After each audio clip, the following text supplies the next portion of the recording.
ଅଗ୍ରାଧିକାର ଭିତ୍ତିରେ ବିବାହର ପ୍ରକାରଭେଦ। Core paper 10 unit 1। ଫାର୍ଷ୍ଟ ଦେଖିବା ବିବାହକୁ ମୁଖ୍ୟତଃ 3 ଭାଗରେ ବିଭକ୍ତ ରହିଛି।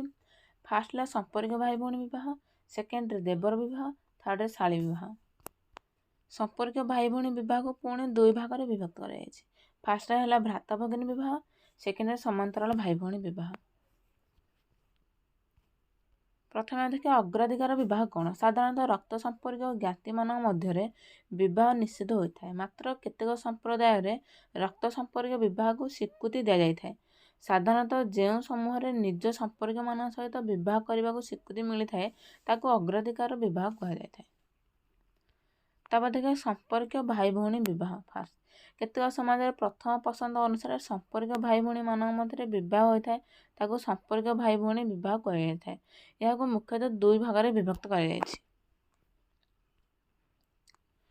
ଫାର୍ଷ୍ଟ ଦେଖିବା 2 ଭାଗରେ ବିଭକ୍ତ କରାଯାଇଛି। ପ୍ରଥମେ ହେଉଛି ଭ୍ରାତା ଭଗିନୀ ବିବାହ, ସେକେଣ୍ଡରେ ସମାନ୍ତରାଳ ଭାଇ ଭଉଣୀ ବିବାହ। ଫାର୍ଷ୍ଟ ଦେଖିବା ଭ୍ରାତା ଭଗିନୀ ବିବାହ କ'ଣ। ଯେଉଁ କ୍ଷେତ୍ରରେ ମାମୁଁ ପୁଅ ବା ଝିଅ ସହିତ ବିବାହ ହୋଇଥାଏ ସେହି ବିବାହକୁ ଭ୍ରାତା ଭଗିନୀ ବିବାହ କୁହାଯାଏ। ସେକେଣ୍ଡ ଅଛି ସମାନ୍ତରାଳ ଭାଇ ଭଉଣୀ ବିବାହ କ'ଣ ଦେଖିବା।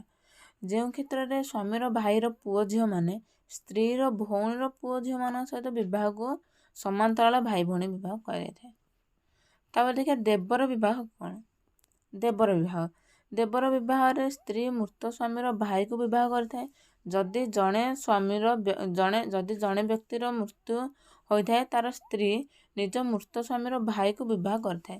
ବିଧବା ସ୍ତ୍ରୀର ମୃତ ସ୍ୱାମୀର ବଡ଼ ଭାଇ ସହିତ ବିବାହ କରିବାକୁ ଦେଢ଼ଶୁର ବିବାହ କୁହାଯାଇଥାଏ। ମାତ୍ର ଯେତେବେଳେ ମୃତ ସ୍ୱାମୀର ସାନ ଭାଇକୁ ବିବାହ କରିଥାଏ ତାକୁ ଦେବର ବିବାହ କୁହାଯାଏ। ତାପରେ ଦେଖିବା ଶାଳୀ ବିବାହ କ'ଣ। ଏହି ପ୍ରକାର ବିବାହରେ ସ୍ୱାମୀ ସ୍ତ୍ରୀର ଭଉଣୀକୁ ବିବାହ କରିଥାଏ। ଶାଳୀ ବିବାହ 2 ପ୍ରକାରର ହୋଇଥାଏ ଯଥା କନିଷ୍ଠ ଶାଳୀ ବିବାହ, ସେକେଣ୍ଡରେ ଦେଢ଼ ଶାଶୁ ବିବାହ। ଯେତେବେଳେ ଗୋଟିଏ ପୁରୁଷ ତାର ମୃତ ସ୍ତ୍ରୀର ସାନ ଭଉଣୀକୁ ବିବାହ କରିଥାଏ ତାହାକୁ ଶାଳୀ ବିବାହ କୁହାଯାଏ। ଏବଂ ଯେତେବେଳେ ସେ ବଡ଼ ଭଉଣୀକୁ ବିବାହ କରିଥାଏ ସେ ବିବାହ ଦେଢ଼ ଶାଶୁ ବିବାହ କୁହାଯାଇଥାଏ।